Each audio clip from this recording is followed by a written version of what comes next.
Be Me, 28. Got hired as a new manager for a sales department a while back. It wasn't one of those hip tech startups with beanbags and kombucha on tap. Think more old school, gray carpets, beige cubicles, and a general feeling that time stopped around the turn of the millennium. The company itself sells some kind of specialized industrial equipment, not glamorous, but supposedly profitable. My mandate was clear: modernize the team culture. The big boss who hired me seemed like a decent old guy, but totally clueless about modern workplace dynamics. He just knew something wasn't right, and that his younger hires kept quitting. I had my work cut out for me. I walked in on my first day full of energy, ready to foster collaboration and create a psychologically safe environment for my new team. And then I saw him. The problem. There's one in every office, isn't there? The walking embodiment of everything wrong with corporate culture. He wasn't the oldest guy there, maybe late 30s, but he carried himself like he owned the place. Loud voice, booming laugh that seemed to take up all the oxygen in the room. He was constantly on the phone, pacing around his cubicle like a caged animal. The other team members, mostly younger guys and a couple of quiet women, were practically huddled in their seats trying to be invisible. It was a textbook case of a dominant alpha creating a hostile environment. A few hours into my first day, I heard it. A loud, deafening clang. I nearly jumped out of my skin. I looked over the cubicle wall and saw him, the problem, standing next to a massive brass bell mounted on a wooden plaque. He was grinning, holding a small mallet. "Another one bites the dust," he yelled. A few of the other guys gave a half-hearted whoop and clapped.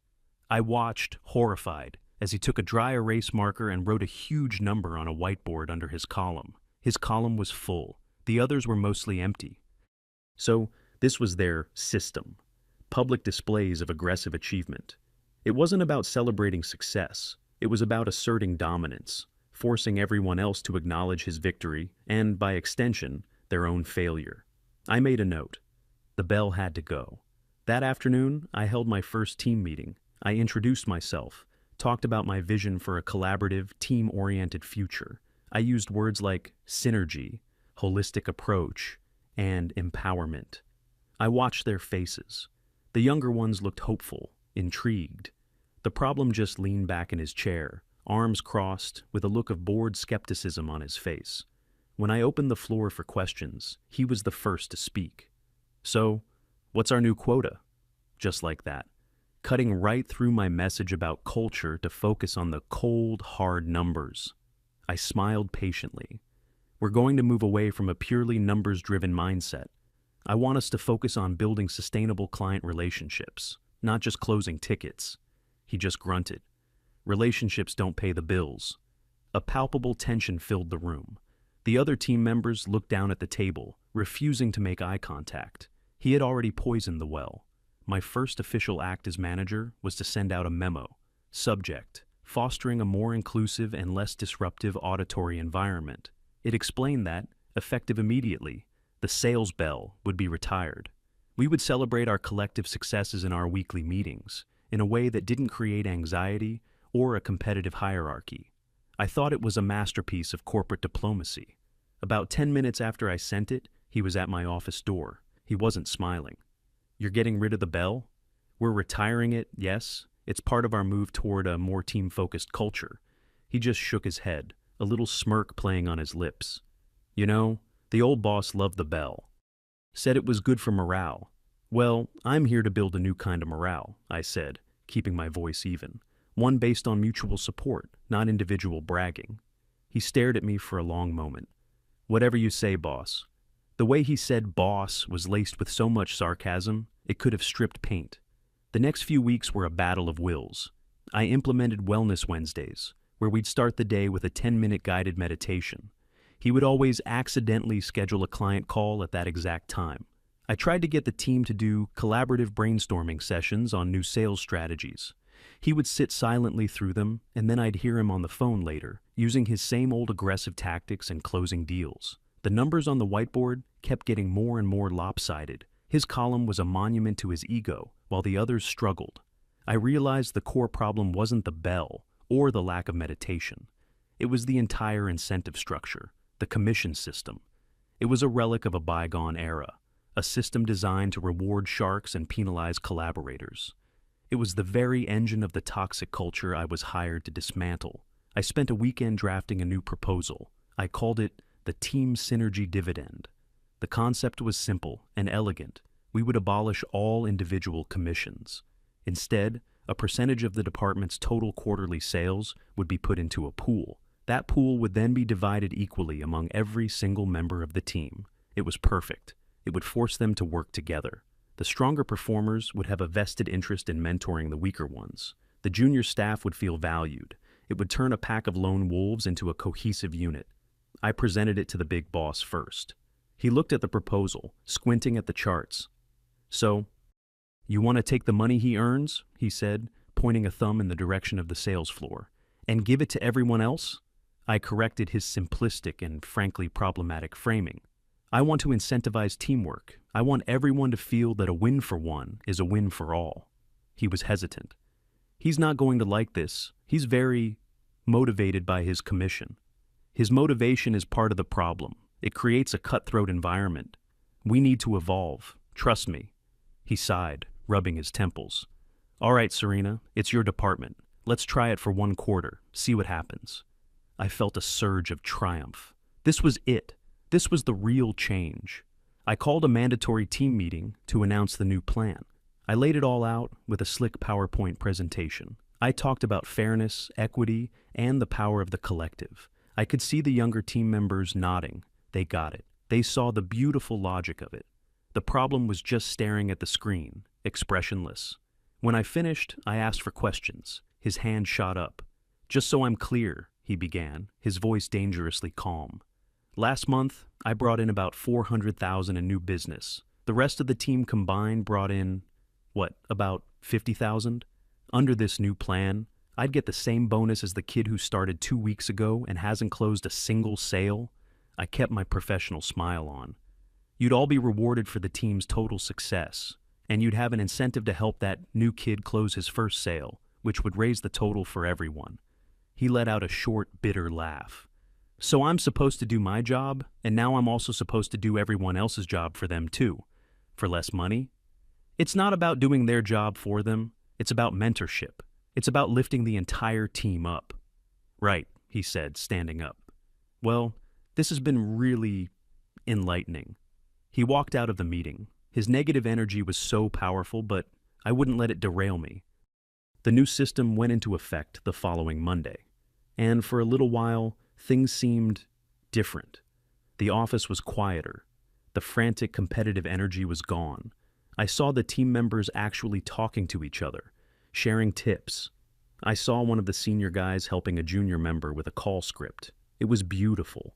This was the culture I wanted to build. The problem was quiet. Too quiet. He was still at his desk, still making calls. But something was off. The manic energy was gone. He seemed to just be going through the motions. The whiteboard was my idea, but now it was working against me. At the end of the first week, the numbers were anemic. His column, which used to be filled by Tuesday, had only 2 small entries. The rest of the team had a few tiny ones. The grand total was a disaster. I called him in for a one-on-one.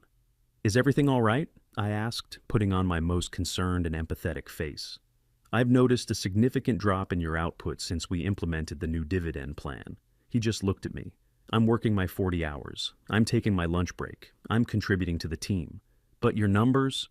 I'm focusing on high-quality, sustainable interactions now," he said, throwing my own words back at me. "Building those relationships. You said it yourself. It's not all about the numbers."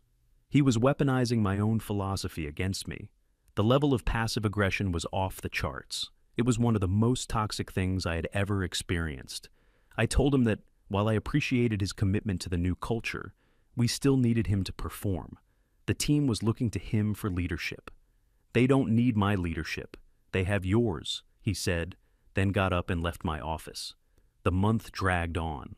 The total sales numbers were abysmal. The collaborative spirit I'd seen in the first week had curdled into a kind of quiet panic. The team members were trying, but they just didn't have his aggressive instinct.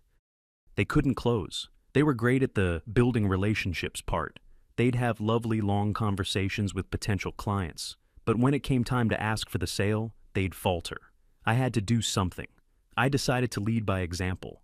I got a list of old cold leads and started making calls myself. I used all the techniques: active listening, validating the client's feelings, building a rapport based on shared values. It was exhausting. I spent 3 hours on the phone and managed to schedule one follow-up meeting for the next quarter. I came out of the conference room, drained from all the emotional labor, and saw him at his desk, just staring into space. I looked at the whiteboard. He had added one new sale. It was bigger than anything the rest of the team had done all month, but it was a fraction of his usual output. He wasn't failing. He was quiet quitting, deliberately sabotaging my new system from within. This was worse than his old loud aggression. This was a quiet, insidious form of masculine toxicity.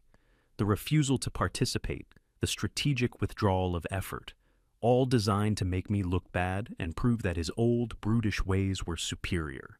The end of the quarter was approaching, and we were projected to miss our target by a historic margin. The big boss was starting to send concerned emails.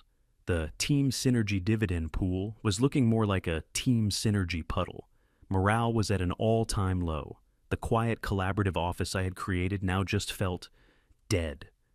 I knew what had to happen. The problem wasn't the system. The system was perfect. The problem was him. He was a cancer in the heart of my team. His refusal to get on board was dragging everyone else down. His silent protest was louder than the old bell had ever been. For the health of the team, for the future of this department, the cancer had to be removed. I started documenting everything: his lack of engagement in meetings, his failure to contribute to the new collaborative environment, his underperformance relative to his own historical benchmarks. I was building a case, not to punish him, but to save the team from his toxic influence. The final straw came during what was supposed to be a major client call. It was a huge potential deal, and I decided that the entire team should be on the call, at least in listening mode, as a learning experience. A younger, promising salesman was leading the call, using the new, empathy-first script I'd written for him. The client was a gruff, old-fashioned type, the kind the problem usually handled. The young salesman was doing his best. So, what are the pain points you're experiencing that we can help you unpack? There was a silence on the other end of the line. Pain points? Son, I just need to know if your machine can handle 5,000 units an hour without overheating. Can it or can't it? The young salesman stammered. Well, let's explore the feelings behind that need for efficiency. It was painful to listen to. Suddenly, the problem, who was supposed to be silent, unmuted his mic. It can handle 6,000, his voice boomed, and we can have it on your floor by the 15th. Send over the PO. Another silence. Then the client said, "Good, done," and hung up. The problem had just hijacked the call. He'd undermined the young salesman, ignored my entire methodology, and used his aggressive, domineering tactics to close the deal. He hadn't just closed a sale. He had proven that he was completely unmanageable. He refused to respect my leadership or my vision. In that moment, he sealed his own fate. I let the team have their little celebration. They were just happy to see a big number on the board. They didn't understand the damage that had just been done to our culture. But I did, and I knew what I had to do. The next morning, I called him into my office. I had the HR paperwork already prepared on my desk. I decided to get straight to the point. No need for the corporate doublespeak he despised so much. "This isn't working out," I said, my voice calm and firm. He just looked at me, not surprised in the slightest. He almost seemed relieved. "Yesterday's call was a clear example of insubordination," I continued. "You completely undermined a junior team member and disregarded the communication protocols we've been working so hard to establish." He had the audacity to shrug. "I got you the sale, didn't I? It's the biggest one this quarter." This was the core of his toxic mindset. Results over people. Ends justifying the means. "You got a sale," I corrected him. "But in the process, you damaged our team's trust and set a terrible precedent. We are building a culture of collaboration here. Your lone wolf approach is fundamentally incompatible with that vision." He leaned forward slightly. "Let me get this straight. You're firing me for doing my job too well?" The sheer arrogance. The inability to see beyond his own ego. "I'm terminating your employment because you have consistently refused to adapt to the new direction of this team. You've actively resisted our efforts to create a more supportive and equitable workplace. It's not about your numbers, it's about your attitude." He stood up, not angry, just resigned. All right, that was it. No yelling, no pleading, just a quiet acceptance that made my skin crawl. It felt like he knew this was coming, like it was all part of some calculated game. "HR will be in touch regarding your final paycheck and severance," I said, trying to regain my sense of authority. He walked to the door, then paused and turned back to me. "Good luck hitting your numbers, boss." And then he was gone. A wave of relief washed over me. The tumor was excised. The source of the toxicity had been purged. I walked out to the main sales floor. Everyone was quiet, pretending to be busy. They had obviously heard everything. I clapped my hands together to get their attention. "All right, team, let's huddle up." They gathered around my desk, looking like nervous sheep. "I know this is a big change," I started, infusing my voice with optimism. "But it's a necessary one. We are now free to build the culture we've been talking about, without any negative influences holding us back. This is day one of a new era for Harrison Industries." I looked at their faces, expecting to see relief, even joy. Instead, I saw fear. It was then I realized the true extent of the damage he had done. He hadn't just dominated them, he had created a dependency. They had used him as a crutch for so long, they had forgotten how to walk on their own. "This is our chance to prove that our methods work," I declared. "That empathy and collaboration are more powerful than aggression and ego. Let's get to work." The first day was quiet, eerily quiet. The absence of his booming voice on the phone created a vacuum, but I was confident. This was just an adjustment period. The next morning, the first email arrived. It was from the client on the call he had hijacked, the one he'd secured for us right before I fired him. Subject, purchase order.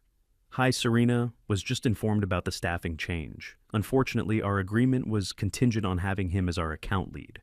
We'll be withdrawing our PO, best, etc." I stared at the screen.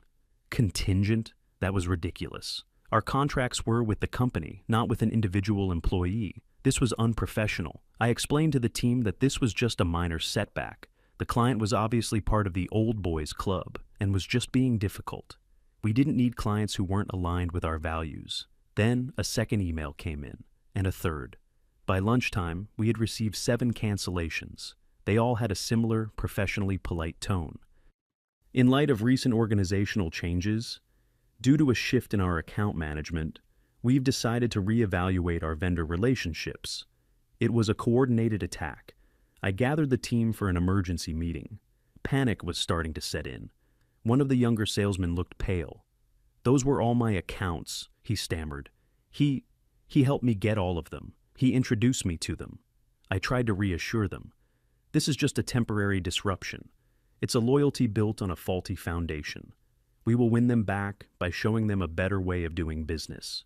My words sounded hollow even to me. I spent the rest of the afternoon on the phone, trying to do damage control. I called the first client back. "Hi, this is Serena, the new sales manager. I just wanted to touch base and reassure you that you'll continue to receive the highest level of service from our team." The man on the other end was polite but firm. "Look, miss, nothing personal, but we worked with him for a decade. He understood our business. He knew what we needed before we did. It was a relationship. I don't have time to train a new person. Our whole team is trained and ready to—" "I'm sure they are," he cut me off. "We've already signed with another supplier. Good luck to you." He hung up. Every call went the same way. They didn't care about my promises of a new, collaborative approach. They didn't want a team. They wanted him. I couldn't understand it.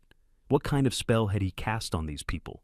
It was a classic example of a toxic personality creating a codependent ecosystem around himself. These clients were victims, and they didn't even know it. By the end of the week, our sales pipeline was a wasteland. The whiteboard, which had once been his monument of ego, was now a monument to our collective failure. It was almost completely blank. The quiet, collaborative office I had dreamed of had become a morgue. The team members sat at their desks in silence, staring at their screens, afraid to even make calls because they knew they'd be rejected. The team synergy dividend was now a mathematical impossibility. There were no profits to divide. I tried everything to boost morale. I brought in donuts. I organized a team-building exercise that involved building a tower out of marshmallows and spaghetti. I doubled down on our Wellness Wednesday meditations. Nothing worked. The team was completely demoralized. They saw me as the person who had driven away all our business. A week or two after the firing, I was having lunch in the break room when two of the junior sales guys came in, not realizing I was there. They were talking in hushed tones. "Heard he started his own consulting firm," one said. "No way. Already?" "Yeah, and guess who his first client is?" The guy mentioned the name of our biggest, most important account, the one that had left on day one. "He took them all. He's poaching our entire client list." "How can he do that? Isn't there a non-compete?" "Guess not. Or maybe he just doesn't care. What are they going to do, sue him? He has all the relationships. We have nothing." I sat frozen in my chair, my half-eaten salad tasting like ash. So, that was his plan all along. This wasn't just a reaction. This was a premeditated act of corporate sabotage. He hadn't just been quiet quitting. He had been laying the groundwork for his own exit, taking our assets with him. My blood ran cold. The full scale of his toxicity was finally clear. He hadn't just been a bad employee. He was a bad faith actor. He had exploited this company's trust, used its resources to build his own personal empire, and then ripped it all away the second he was held accountable for his behavior. That afternoon, I received a calendar invite from the big boss. Title, Urgent Performance Review. I knew this was it. I spent the entire next day preparing my defense. I put together a new presentation. It wasn't about sales numbers. It was about narrative. The narrative of a brave change agent coming into a toxic system. The narrative of a saboteur who plotted to destroy the department from within. The narrative of a necessary, albeit painful, period of transition. I would make him see that I wasn't the problem. I was the one who had exposed the problem. I walked into his office, my laptop in hand, ready for the fight of my life. He wasn't alone. The head of HR was there, a stern-looking woman I had only met once. This was not a good sign. The boss didn't look angry anymore. He just looked tired, defeated. He gestured for me to sit down. "Serena," he began, his voice heavy. "We need to talk about the sales department." I opened my laptop. "I have a presentation that will explain everything." He held up a hand. "No presentations. Let's just talk." He slid a single piece of paper across the desk. It was a graph. A line graph showing the department's sales revenue over the last 6 months. For the first 5 months, the line was a steady, healthy upward trend. In the last month, the line didn't just dip. It fell off a cliff. It was a vertical drop to near zero. "This last month," he said quietly, tapping the catastrophic drop with his finger, "coincides with your new team synergy dividend plan and the subsequent termination of our top-performing employee." I took a deep breath. As my presentation would show, his performance was a bubble. It was based on unsustainable, aggressive tactics and personal relationships that were a liability to the company. What we're seeing now is the bursting of that bubble. It's a painful correction, but a necessary one for long-term health. The HR woman spoke for the first time. "We've been getting some reports from the remaining team members, Serena. They describe the current environment as hopeless and anxious. Several have put out feelers to recruiters. They don't seem to feel that this correction is very healthy. They had gone behind my back. My own team, whom I had liberated, had betrayed me. I felt the walls closing in. They're scared," I insisted. "They're reacting to the shock of the change. They've been conditioned by years of his toxic leadership. They need more time to adapt to a healthier way of working." The boss leaned back in his chair and sighed. It was a sound of profound weariness. "Time is not something we have, Serena. Our Q3 projections are a disaster. The board is calling me every day. We're in crisis mode." He looked at me, and for the first time, I saw real anger in his eyes. "You came in here with all your theories and your buzzwords. You dismantled a system that, for all its flaws, worked. It produced results, and you replaced it with this. A department that doesn't sell anything." He paused, letting the words hang in the air. "I made a mistake," he said, his voice dropping to a near whisper. "I trusted you to modernize the team. I didn't expect you to destroy it." I sat there, stunned into silence. Destroy it? I was trying to save it. I was the one who had the courage to stand up to the source of the rot. With all due respect, I began, my voice trembling slightly. The department was already broken. It was a cult of personality built around one toxic individual. I tried to democratize it, to make it sustainable. Sustainable? He scoffed, the politeness gone from his voice. We've lost 80% of our client base in 3 weeks. We're projected to lose money this quarter for the first time in 15 years. You call that sustainable? I looked at the HR woman for support, but her face was a neutral mask. She was just an executioner. He sabotaged us, I insisted, my voice rising. This was a coordinated attack. He convinced our clients to leave. This isn't a failure of my strategy. It's a testament to his disloyalty and unethical behavior. The boss actually laughed. A short, harsh, humorless sound. Unethical? He built relationships over a decade. He gave them good service and they trusted him. When he left, they followed him. That's not unethical, Serena. That's just business. A part of business you clearly don't understand. Every word was a blow. He was twisting the narrative, reframing the bully's actions as sound business practice. He was blaming me, the whistleblower.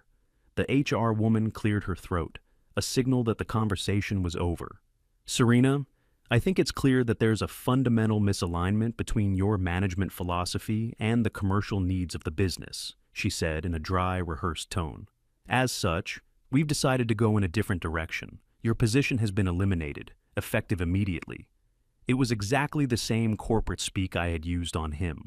The irony was suffocating. I just sat there, my mind blank. My presentation, my defense, my vision, it all amounted to nothing. They didn't want a visionary. They just wanted the numbers. They had me escorted back to my desk by a security guard. A security guard, as if I were a criminal. The team wouldn't look at me. They just stared at their monitors as I packed my few personal belongings into a cardboard box. My world's best boss, probably mug. My little succulent plant. A framed picture of my cat. The entire walk of shame to the elevator, I could feel their eyes on my back. Not with sympathy, but with what felt like resentment. I had promised them a new, brighter future, and all I delivered was chaos and unemployment.